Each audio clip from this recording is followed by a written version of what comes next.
Right, well, this intro's a little bit different, isn't it? Yeah. I hope I've got a fan on in the background because it's quite hot where I am right now.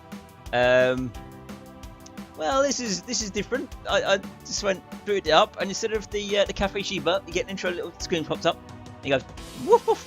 It's Cafe Shiba, and it just went static, and now I've got how to save a magical girl. My mind! My mind! Anyway, let's continue on from where we were before, which was I was going a little bit nuts, as we could probably tell by this now. Fucking fantastic. Anyway, let's carry on.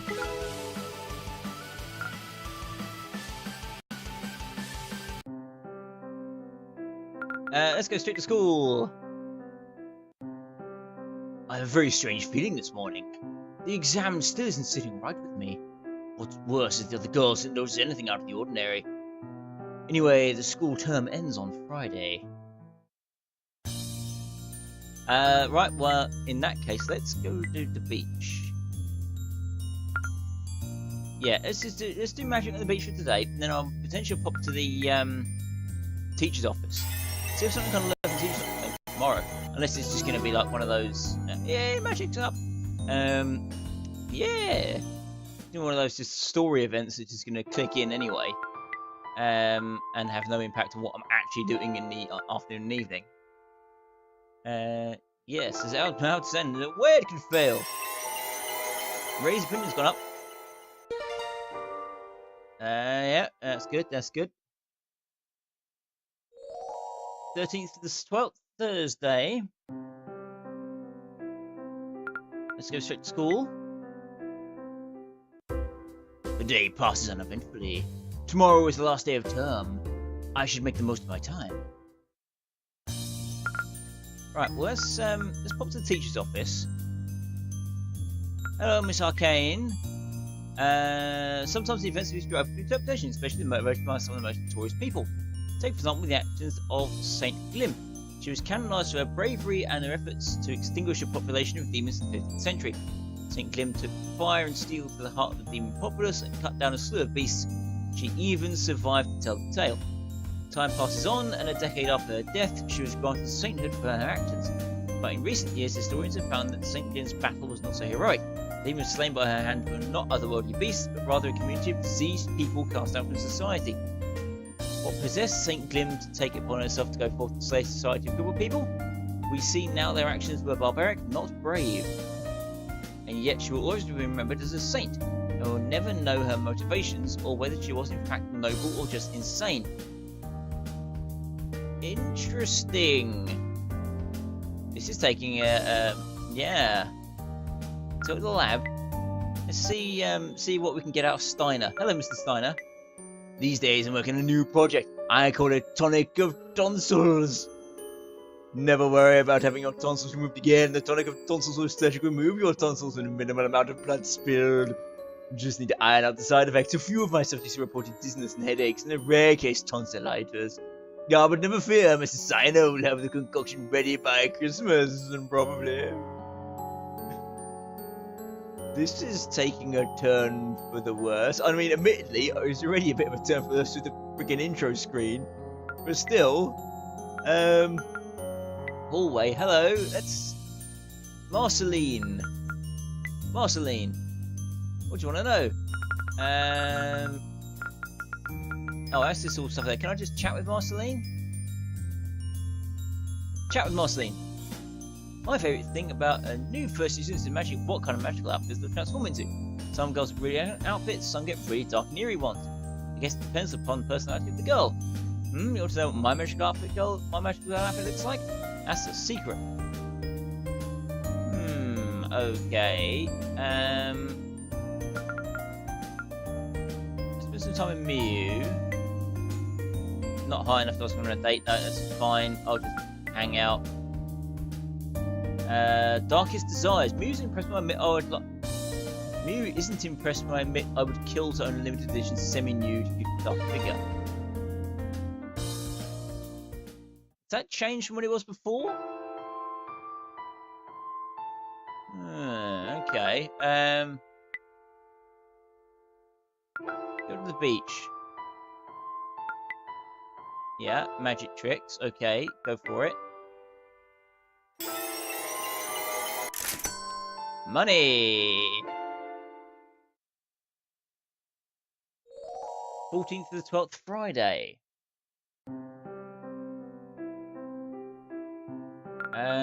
Let's go straight to school. Yeah. Well, it's the last day of term. You all have a great big holiday ahead of you before you rejoin us for the second year. I'm so proud of all your progress. Even though this year was plagued with tragedy, I'd like to think we've all grown stronger. Make sure you stay safe during your vacation. I'll be looking forward to seeing you all again next year. I decided to hang back and ask you to tell me about the bizarre exam questions. Ah, Tina! It's strange that I feel nostalgic about Friday night classroom cleanup sessions. No, I guess not. Next year you'll have a different homeroom teacher, or you won't see me on a day-to-day basis. That makes me really sad. Anyway, what can I do for you? I want to ask about some of the exam questions. Oh, you want to review some of the content? Not exactly. There were strange questions in my paper and no one else seems to have had the same ones. One of the questions asked about the tree demon that attacked the school, and another mentioned Miss Yoshida's crucifixion. Are you certain? Yeah, let me dig up your paper. Satomi rustles around her desk and drawers for a moment. Strange, I can't find your paper. Did I give it back to you? You did, but I can't find it at home. I assumed you'd have a copy.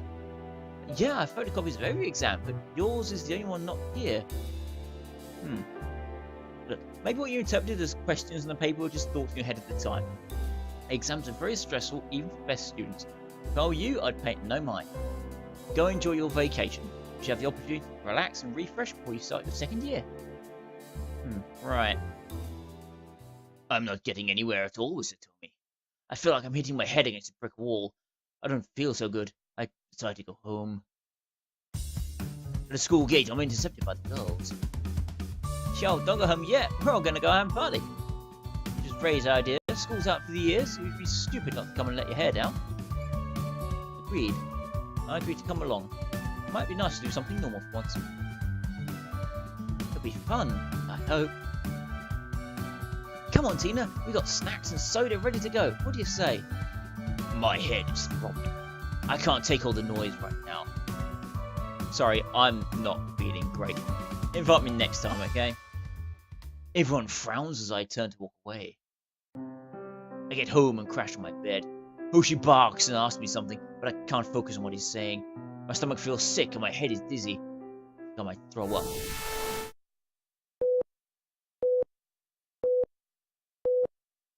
It's an interesting beeping. That's what you get in medical.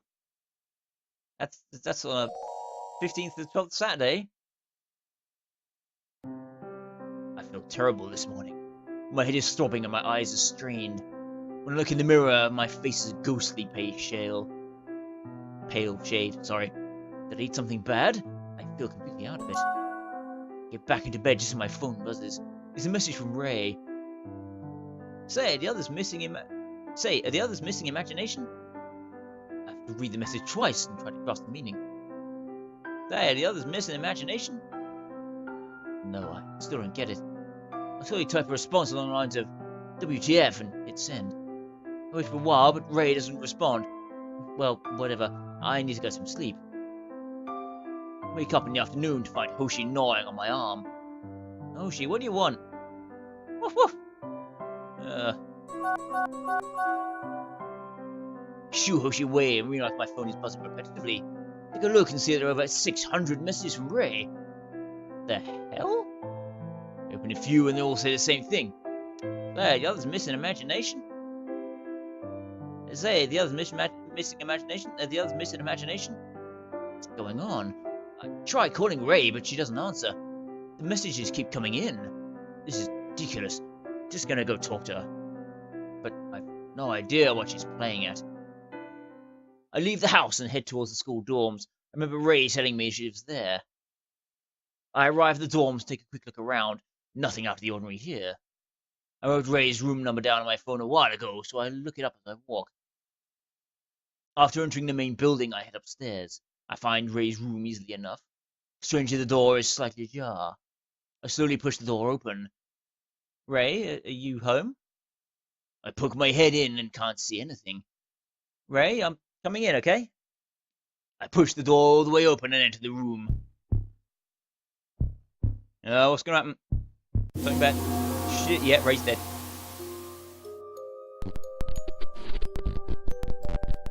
Ray is leaning back on the sofa.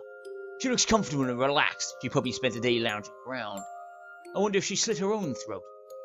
It's a really clean cut. I'm quite impressed with how her jugular vein has been severed. The blood is welling like a fountain from her neck. She looks at peace. Ray is dead. I have to blink several times to make sure my eyes aren't deceiving me. She slit her own throat? No. Someone killed her. Several items in the room have been knocked over. There was a fight in here. Ray is dead? What the fuck?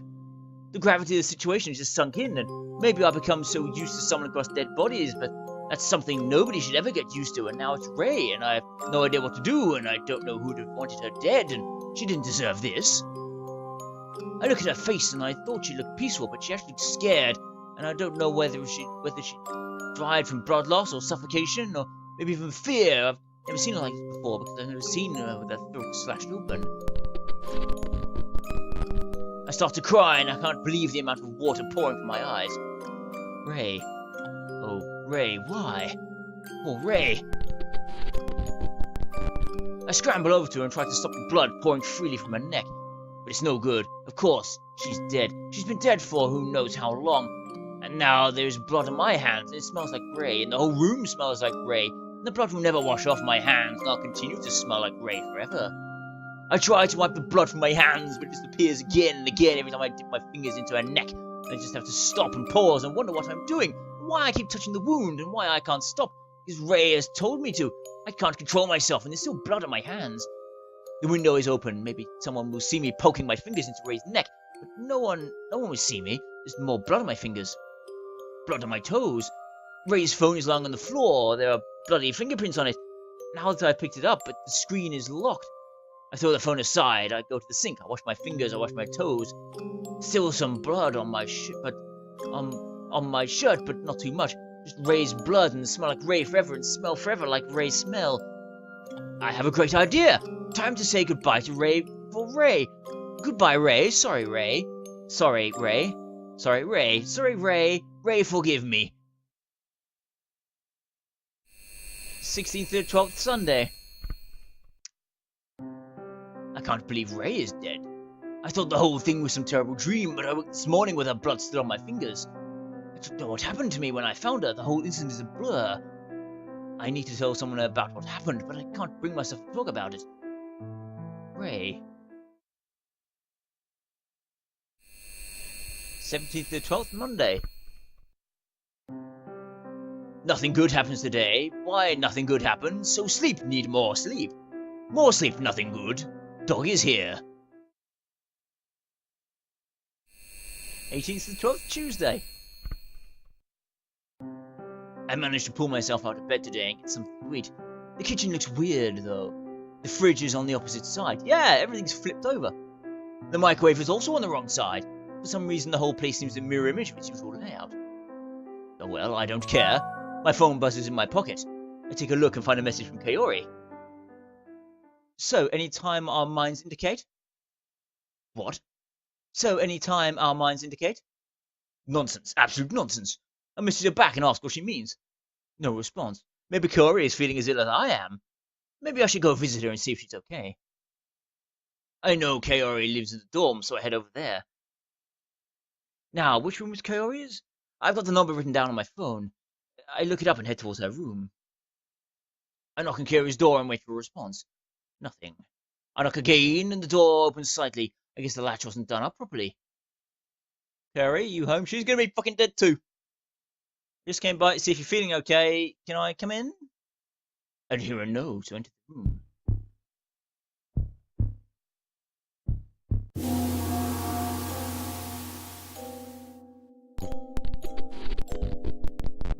Kaori is hanging lazily from the ceiling by her neck. Crimson goo is oozing from her eye sockets and spilling onto the corner of her mouth. She's a complete mess, though she's smiling, so that helps brighten the room up a bit. Kaori. I can tell this wasn't a suicide. There are broken teacups and photo frames littered around the room, making me think there's a fight here. Someone hanged Kaori, drained the life from her innocent eyes, and then left the cadaver here to rot away. Without giving her much thought, I crossed the room and put a finger to Kaori's mouth. I wipe away some of the blood and lick the top of my finger. It tastes like Kaori. I lean forward and gently kiss her on the lips, but I pull back when I realize how cold she's become. She'd probably call me a stupid idiot for doing such a thing, and in truth, I don't know why I did. Maybe it's the shock of the situation. Maybe I'm just looking for a way to make this whole thing feel normal. But none of this is normal. I'm standing in a room with a dead girl hanging from the ceiling. A girl I've known all year, a girl I care for deeply. Now she's gone and she'll never tease me or make fun of me again. What I wouldn't give her to jump down and say ta-da and give me 3 slaps across the head. I'll be stupid and act all embarrassed when I tell her she's a good friend, and then wait for her to reluctantly accept an invitation out to lunch or go shopping or do something normal that normal people do and not dead people. But she's not a normal person, she's a dead person, a dead girl with a stupid fucking smile on her face and blood pouring from her soulless eyes. I don't quite understand why her eyes are bleeding. Is that a symptom of asphyxiation or something? Because Amy and Amy didn't have the same symptom. The more I think about it, the more this feels the same as when Amy and Amy died. They were both mysteriously tied up by their necks in the same manner as Kaori, and I never thought that Kaori would follow suit, because she was a resilient little princess that would never have gone down without a fight. And, oh god, Kaori is dead now. Kaori is dead, and so many people are dead. Why are so many people dead? I don't understand. Where are the bodies coming from? And where do they go? Do the bodies vanish when I leave the room? Does somebody push reset? What do the bodies do if I just wait around and never leave? Where are they? But I don't want to wait around. The air tastes like Kaori and the blood is still in my mouth. I don't want to vomit, but kiss her again. My vision is blurring and this happens all the time. Can't cope with the sight of corpses, but I cope quite well. The cadavers are only sometimes, always in my dreams. And sometimes always they're not. But they always appear behind my eyes, and this time Kaori was smiling, and it's nice to remember. 19th to the 12th, Wednesday. I can't believe Kaori is dead. I thought the whole thing was some terrible dream, but I woke this morning with her blood still in my mouth. I don't know what happened to me when I found her. The whole incident is a blur. I need to tell someone else about what happened, but I can't bring myself to talk about it. Kaori. 20th to the 12th, Thursday. Doggy come to woof. Woof. Doggy hungry. Feed doggy. Doggy cry. Doggy don't want to eat bloody clothes. Okay, I make doggy pasta food. Make doggy pasta. Woof. Doggy eat pasta for doggy. Slip bloody clothes in for doggy sauce. Doggy not happy, doggy cry. I cry. Don't know where blood come from. Can make more blood. 21st to the 12th, Friday. Who's going to be dead today, I wonder? When I get out of bed, my foot lands in something disgusting on the floor. I look down and see my foot has planted itself in Hoshi's dog bowl. For some reason, the bowl is full of uncooked pasta and sauce. I shake my head. I don't know how that got there. I clean up and decide to take a shower. After getting dressed, I head outside for some fresh air. Normally familiar street is strange today. Something is slightly out of place, it's reversed. But I can't put my finger on it. A text message. It's from Miyu. Miyu's dead! Sorry, any trouble oppressing? Migraine infant. Shit. Something happened to Miyu. I have to rush to her. It might not be too late. I have Miyu's address and my phone contacts. I head over there as quickly as I can. When I arrive, the front door is wide open. I dash inside and locate Miyu's bedroom.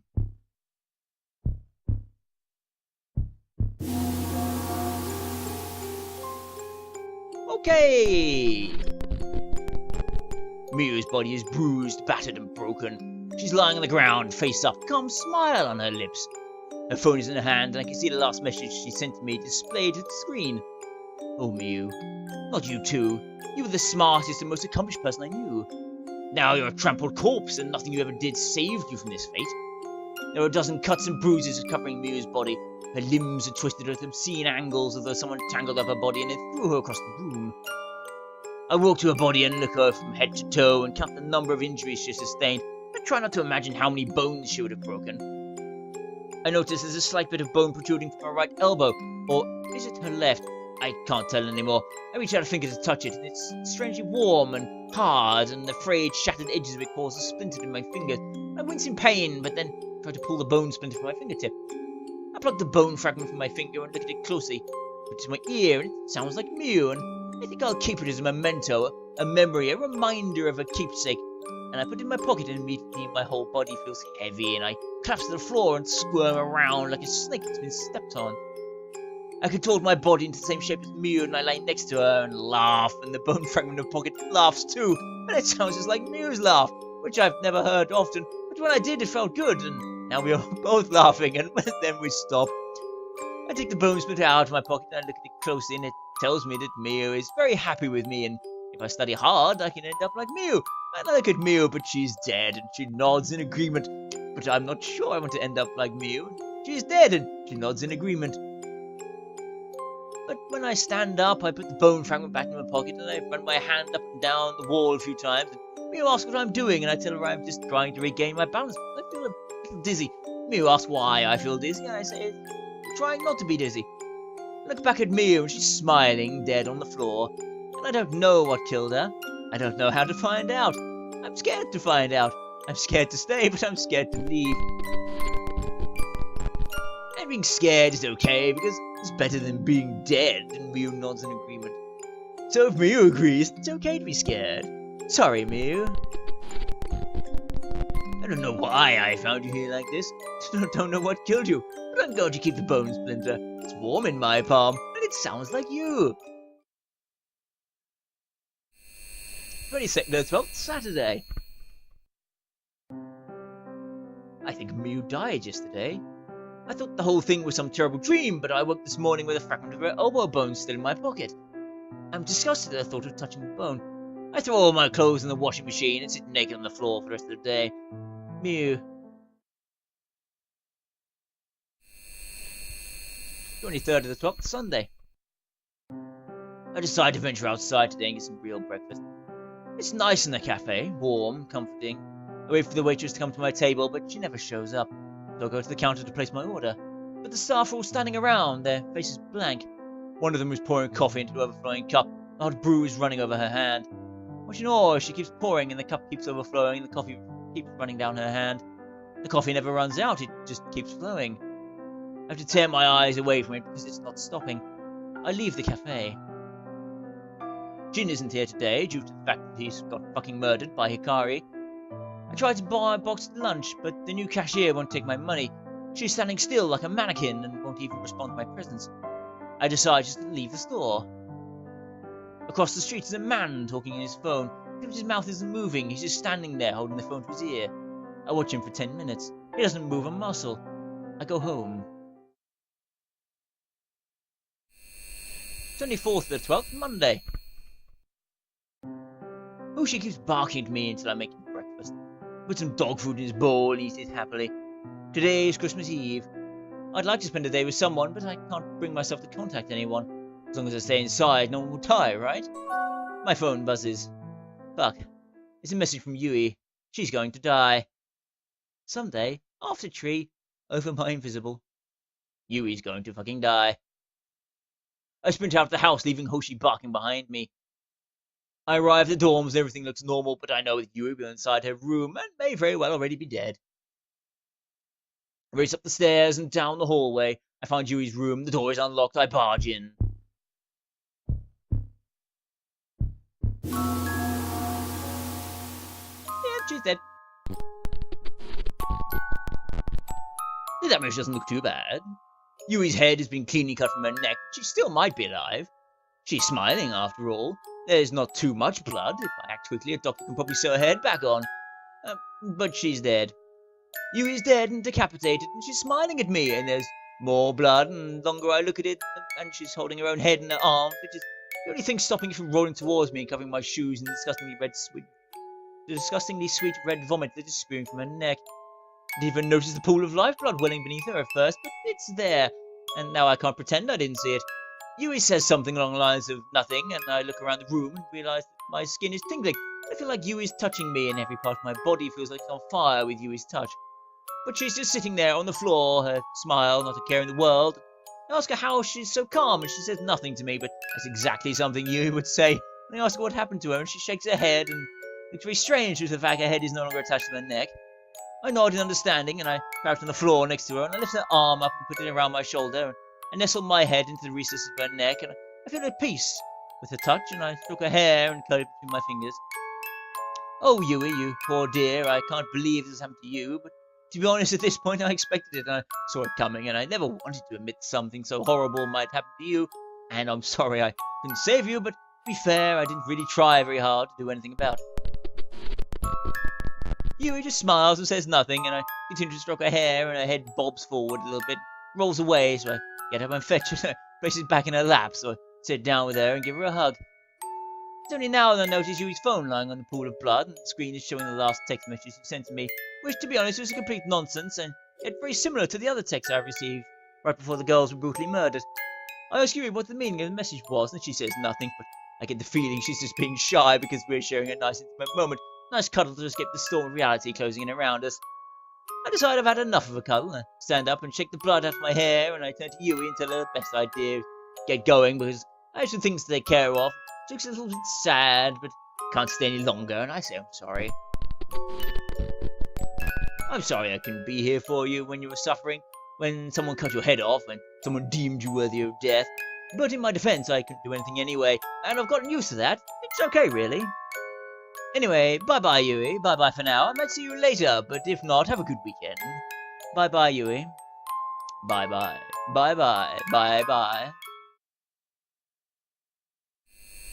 25th of the 12th, Tuesday. Yui was brutally decapitated yesterday. I woke with my skin tingling, the sensation of her skin on mine still alive in my mind. I couldn't do a thing to save her. Yui. Oh, that's right. Today's Christmas. I should invite everyone over to celebrate. Maybe we can give each other some presents. And drink some eggnog, eat Christmas pudding. Woof! Oh, she seems to like the sound of that. Yeah, it'll be fun. I'll call everyone and tell them to come round tonight. No one has shown up. Not a single person responded to my invitation. I have such lousy friends. Then I'll just spend Christmas with Hoshi. Woof! He doesn't talk much. He's a dog, after all. A dog that can't talk isn't the best company. I'm going to bed. 26th to the 12th, Wednesday. I go to school. School closed. Sad. Where our friend? Fall over. Hurt. Go home, feed doggy. No more school. No more hurt. No more friend. 27th to the 12th, Thursday. When I wake up this morning, I don't want to wake up this morning. I want to go back to sleep. Oh, she's acting weird. He keeps scratching at the door. He's a bad dog. My phone buzzes. Ikari. Sadness Angel. Trendy oval. Mango invention. Ikari is going to get cut open. Her insides are going to spill out all over the ground, and I'm going to have to clean everything up and scrub the floor and pretend that she didn't die. I'm not going to let Ikari die. I'm not going to let Ikari die. She lives next door. I can make it to her in time. I ran outside faster than my legs have ever carried me. Hikari, no, not you, never you, not Hikari. I reach her house and kick the fucking door in and storm inside and throw myself into her room.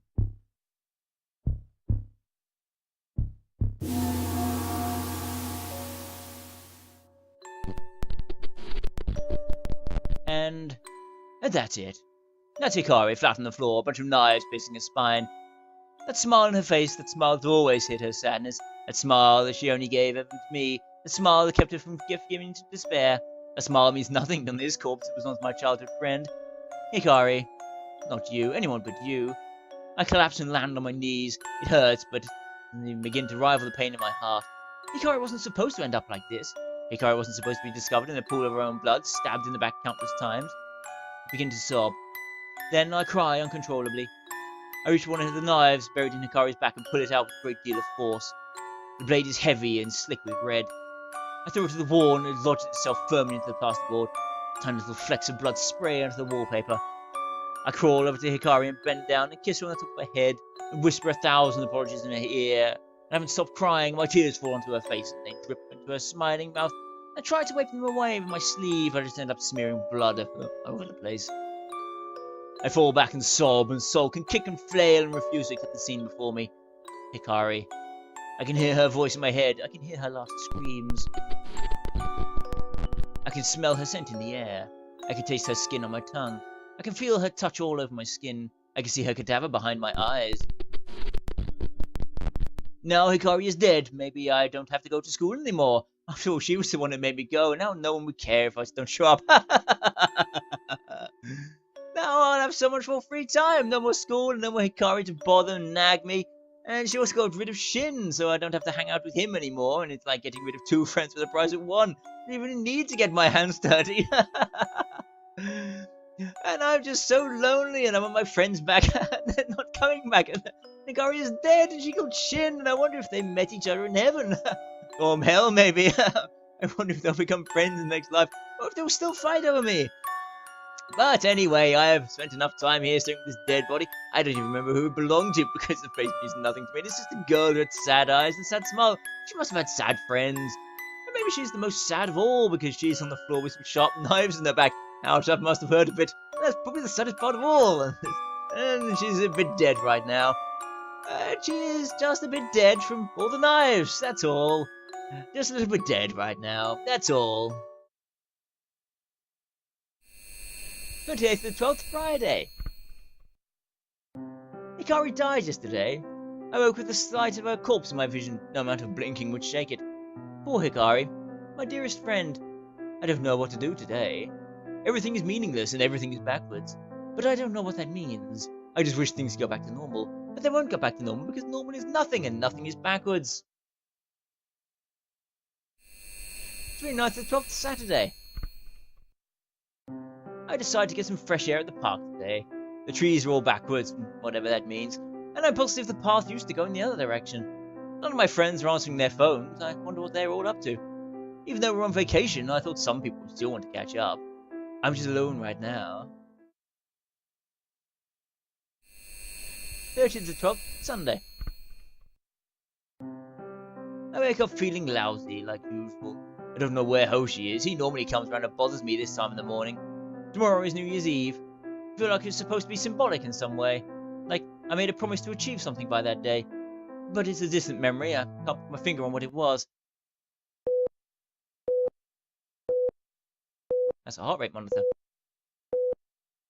Who's dead now? Is it me? Is it Satoshi? 31st of Monday.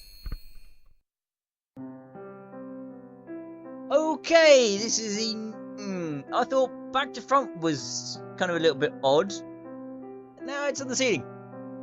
Today is New Year's Eve. I made a promise to be in a relationship by today. That's right, I vowed to get a girlfriend and today was the deadline. Well, all my friends are gone, so I have no one. Even the dog, what's his name, has disappeared on me. I miss that little fat puppy. I guess I'll start the New Year single once again. Oh, hang on. Someone I know is still alive. How could I forget? Even though so many students died, as well as Mitsushita, Noriko, Shin, Amy, Hikari, Yui, Miu, Kaori, Rei. Miss Otsuka is still alive. Satomi, my dear homeroom teacher. Maybe we can ring in the new year together. Hello, Tina. School is closed right now, but I'm here because there's nowhere else I'd rather wait for you. So glad you're alive. Yes, I'm still alive. You've lost so many friends, haven't you? It's unbearably tragic, and yet here you are, still trucking along. I cannot believe you're so strong-willed. I thought for sure you'd have broken and given up by now. Yeah, it has been tough, but yeah, I'll keep going. I see. Such a shame. We were so close. What do you mean? We were so close to fixing you, Tina. Oh, how I wish you'd just given up. If you'd cracked, you could have woken up and returned to your old life. Eh? Those poor girls all suffered just for you. But you're too fucking stubborn. You just wouldn't give up. No matter how twisted your mind got, how bizarre your thoughts become, you just kept moving forward. Even the dog wasn't enough to help you. I swear if I didn't know better, I'd say you were happier in this place. This place? This school, this world, this life. Return to your old life, Tina. Just wake up. Wake up? What does she mean? You you've outstayed your welcome, Tina. This place was supposed to be temporary. You were supposed to leave after the first few students died. You witnessed all of their deaths, their brutal, blood-soaked deaths. I know they upset you, they disturbed you, kept you awake at night. You were supposed to find the bodies and then just leave this place. No questions asked. Hell, even if you'd left after Miss Yoshida died, then that would have been acceptable. But for some reason, you felt comfortable continuing to live in a world of frequent, inexplicable murders. This is true, I did continue playing, even though it was like, yeah, people are dying, let's just carry on. You're too stubborn. You started to create this insane backstory about a cult being responsible for the murders. Your mind just invented reasons for the violent occurrences so you could stay here even longer. Some sort of strange defense mechanism. I was like, yeah, I did just keep playing, didn't I? I just kept playing. Even though people were getting murdered, I didn't go, oh, fuck it, stop this game. So I took care of the cult. I thought for sure that would bring you to your senses. You were supposed to see the truth. But killing the cult wasn't enough. You were happy the cult was gone, even though the leader was a friend of yours. Just how much trauma can your freaky brain take? It was fucking furious. And then something I wasn't expecting happened. That boy you were friends with, Shin Tanaka, he just went and bit the dust, and you heard all about it. I could tell you started to crack after that. Who wouldn't be traumatized of hearing their best friend was killed? That should have been enough for you to send you back, and I didn't even have to lift a finger. But it didn't fucking work. So I slaughtered the twins, Amy and Amy. No effect on you. That's when I decided enough was enough. I avoided getting you too hard up until then, just in case I overdid it, in case your mind couldn't take it. The early murders were designed to gently shock you into leaving the world. I specifically targeted people you weren't close to so that you wouldn't be overly traumatized. But after so many failed attempts, I realized I had no other options. You had begun circling the drain, so it was time to kill the girls. Ikari, Yui, Miyu, Kaori, Rei.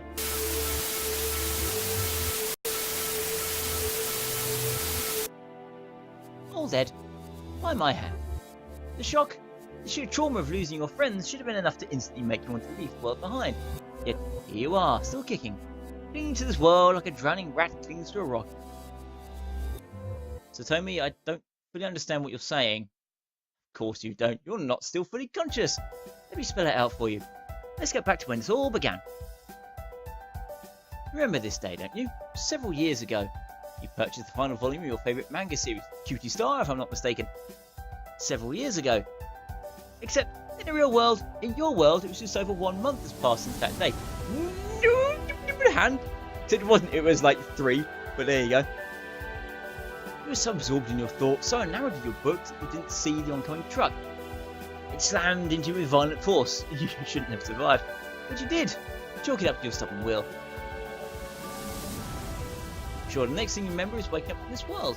This artificial, simulated world. In reality, this place was designed to treat coma patients. Thanks to the assistance of an artificial intelligence helper named 54T0M1, this world adopts a shape that helps the patient feel at ease. Since you always had your head in fictional worlds of anime and manga, the artificial world revolved around a wonderful academy for magical girls. But this artificial world is only supposed to assist the patient's recovery. It's not designed to live forever. Time passes much faster inside your mind. You experience an entire school year and more, and yet just over a month has passed since the truck collided with your feeble body. Your body finished healing some time ago. You've been more than ready to leave the world for days.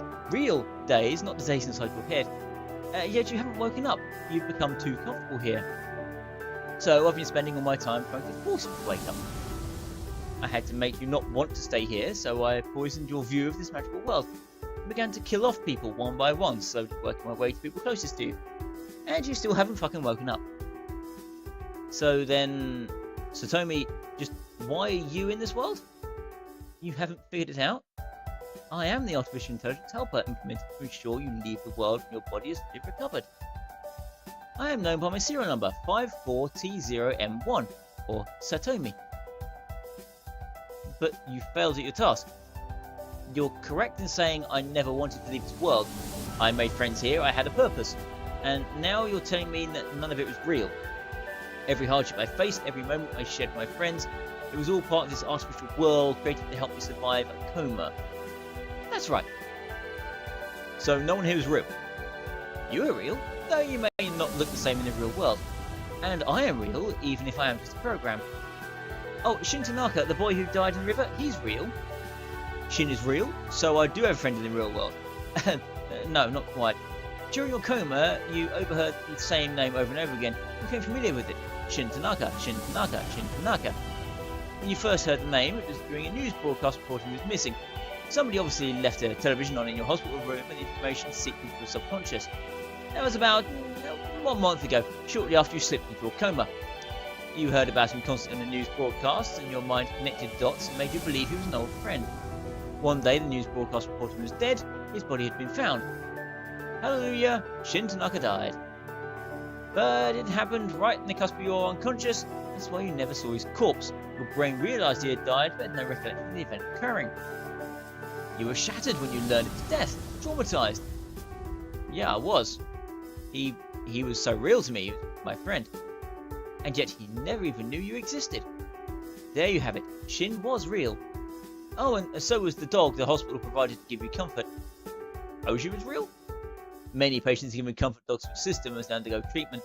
However, your dog ran away just a little while ago. I can't help but wonder why. Hoshi was real, and Shin was real.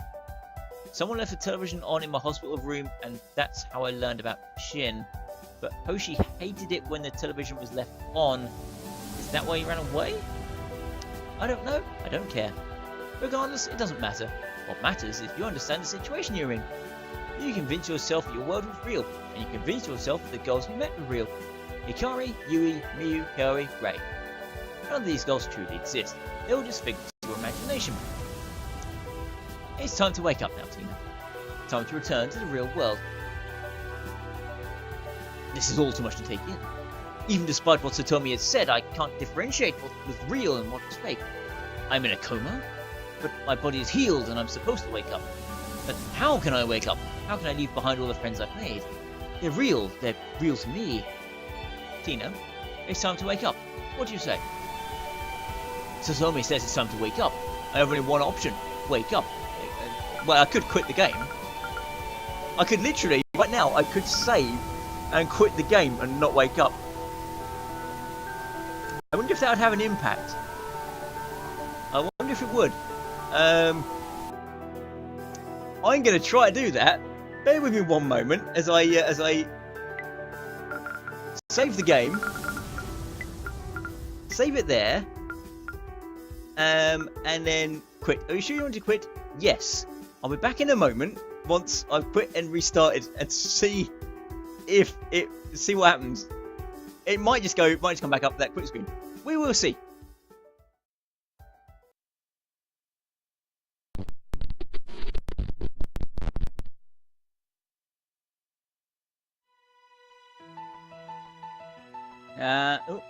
Yeah, it's definitely a different intro. How to save magical girl? Yeah, they're flickering in and out because they're all dead. Let's have a look at gallery. Have I got?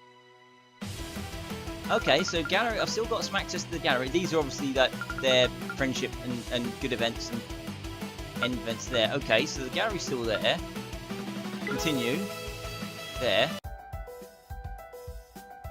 I have to wake up. That's the correct choice. Finally, after all this time, we can end this.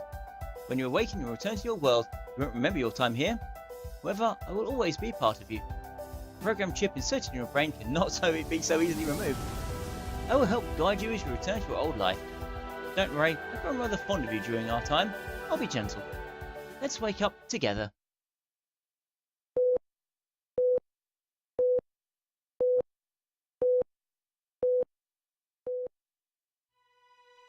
My shoes are scuffed and my skirt is torn, and although I am bruised and sore, my face lights up when you're at my door.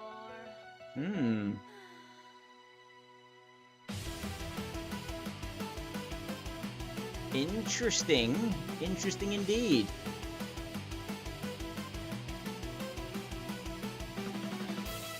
I'm just gonna just let this run for it. So, okay.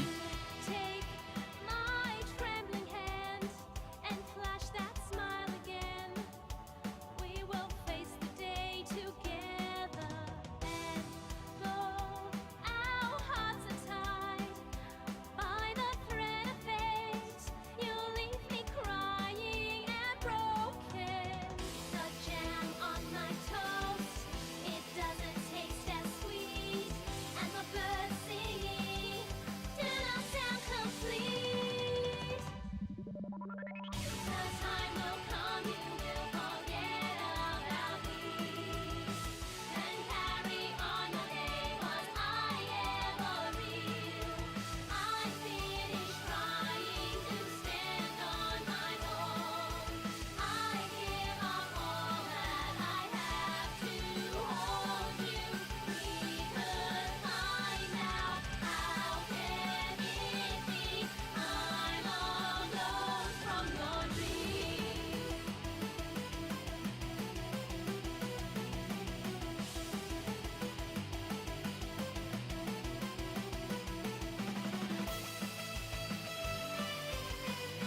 You're awake!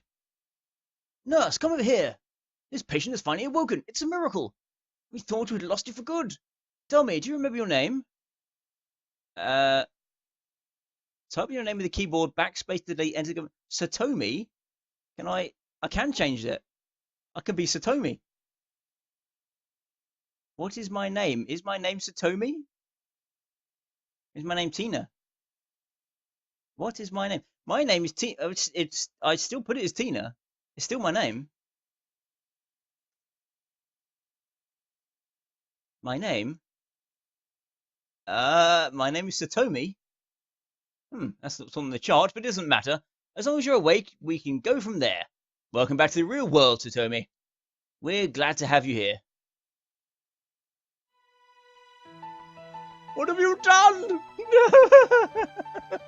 That is like the what have you done achievement is like, how the bloody hell did you get the worst ending possible? The answer is trying hard enough. Oh boy!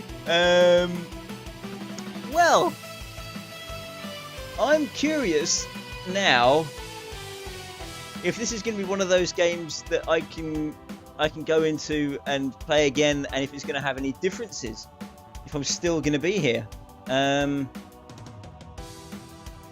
playing way too much this time. Right, let's go new game, because I can't continue. There's no continue there. Gallery, still got everything in the gallery. Skip unseen text on process transitions. No, nothing changed there. New game. Loading memory module.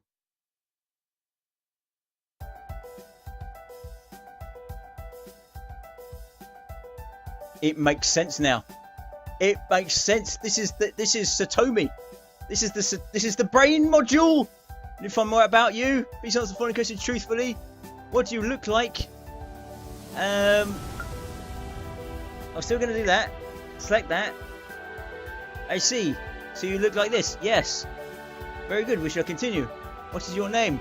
My name is not Yuki. My name is Satomi. I see. So your name is Satomi. Is Satomi really your name?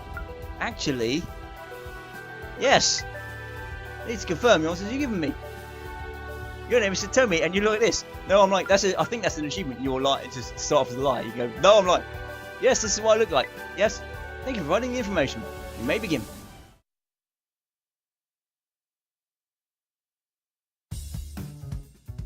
Okay, so wondrous stage, families arrive. Researchers was very point in time. Perfect moment for existence. Holy Grail. Wrong hands. Holy aura. Fast myself until I die. Now it's time to magnificent splendor. It's Cutie Star. And have radiant glory. Limited edition cover 35 volumes. Finally, wait for 3 months and volume after today. Release day. Find myself shedding a single tear of joy, busting beauty. Nearly 100 of these printed. I'm the luckiest people alive. Following the series since I was an infant child, I've grown alongside it, chanting the heroine's name I sleep night after night. And now various volumes arrive. Years of worship have guided me here. Today, series complete. I'll return home and read this most valued tome. Mini-series over and up. Mock me. Could possibly fathom the rich story of the world. Do you believe in what's the manga? Opinions. Trembling of cover. Patience. Can't keep my lives real cover. It's been a test. I should power walk. Quick, I'll go home and quick and give reading. Yes, I did. Please long rapid pace. I don't have time to take off the manga. I know this route so well. A few more blocks to go.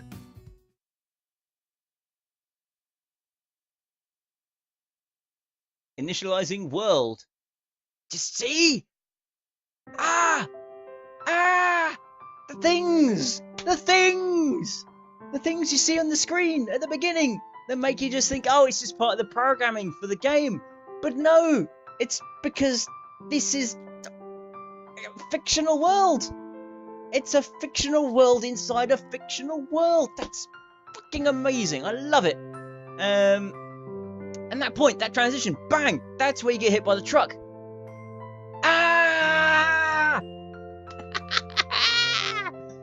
Oh boy! I'm glad I picked it up again. I'm curious about things. Right, I'm probably going to play through a little bit from now. And if anything weird comes up again, I'll probably have a look and record some more of it. But until then, this has been How to Date, or arguably How to Save a Magical Girl. My name has been Tim. My character's name has been Tina, but apparently is also Satomi because I've got a chip in my head. But until next time, thank you all for watching and have a fantastic night.